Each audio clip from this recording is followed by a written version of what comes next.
আগামী 5ই জুন যে উপজেলা পরিষদ নির্বাচন অনুষ্ঠিত হবে, তো আমরা দেখছি যে প্রার্থীদের যে শেষ মুহূর্তের প্রচার প্রচারণা, সেই প্রচার প্রচারণা আমরা দেখছি যে ব্যস্ত সময় পার করছেন। আমরা দেখছি যে সকাল থেকে কিন্তু প্রার্থীরা বিভিন্ন ভোটারদের কাছে যাচ্ছে এবং বিভিন্ন প্রতিশ্রুতি দিয়ে কিন্তু তারা ভোট যাচ্ছে। এবং আপনি দেখতে পাচ্ছেন যে আমরা দেখছি যে একজন প্রার্থীর সাথে অনেক ভোটার এবং সমর্থক তারা কিন্তু আসলে ভোট প্রার্থনা করছে। তো আমরা বিভিন্ন ভোটারদের সাথে কথা বলেছি এবং প্রার্থীদের সাথে কথা বলেছি। তারা যেটা জানিয়েছে যে বিশেষ করে ভোটাররা যেটা বলেছেন যে তাদের যে যোগ্য প্রার্থী এবং তাদের পাশে সবসময় যারা থাকবে এমন প্রার্থীকে কিন্তু তারা বেছে নেবেন। তো আমরা একজন প্রার্থীর সাথে কথা বলতে চাই। আপনি একটু বলবেন যে আমরা দেখছি যে আপনি কিন্তু সকাল থেকে রাত অবধি পর্যন্ত যে প্রচার প্রচারণা চালিয়েছেন, আমরা দেখছি যে অনেক ভোটার আপনার সাথে রয়েছে। তো আপনার ভোটের মাঠে কেমন দেখছেন এবং জয়ের বিষয়ে আপনি কতটুকু আশাবাদী, আপনি যদি একটু বলেন। অনেক ধন্যবাদ আপনাকে। আমি জয়ের ব্যাপারে শতভাগ আশাবাদী। যদি আমি গত 5 বছর উপজেলা পরিষদের চেয়ারম্যান ছিলাম। গত বছর আমি বাংলাদেশ আওয়ামী লীগের মনোনয়নে নৌকা মার্কা নিয়ে নির্বাচিত হয়েছি বিপুল ভোটের ব্যবধানে। গত 5 বছরে আমি এমন কিছু করি নাই যার জন্য আমার ভোট কমে যাওয়ার সম্ভাবনা আছে। আমি 5 বছর উপজেলা পরিষদ চালিয়েছি। আমি মনে করি যে সফলতার সাথেই চালিয়েছি। এই উপজেলা পরিষদের মাধ্যমে এলাকার যতটুকু উন্নয়ন করা সম্ভব আমি সেটা করেছি এবং অত্যন্ত নিষ্ঠার সাথে করেছি, সততার সাথে করেছি।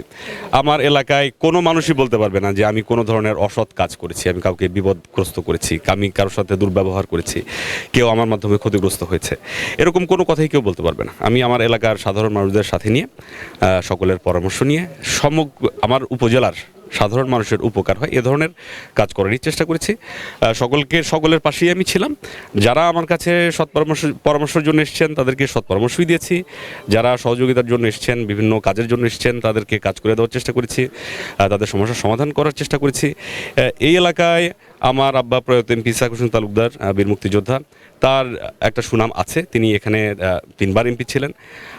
ওনার প্রয়াণের পরে, উনি প্রয়াত হওয়ার পরে আমি আসলে উপজেলা পরিষদের নির্বাচন করি এবং আমাদের এলাকার সাধারণ মানুষ আমাকে বিপুল ভোটের ব্যবধানে নির্বাচিত করেন। তো আপনি তো একবার উপজেলা পরিষদের চেয়ারম্যান নির্বাচিত হয়েছিলেন, তো আবারও আপনি প্রতিদ্বন্দ্বিতা করছেন কেন? আর আপনাকে কেন ভোটাররা ভোট দিবে আবারও?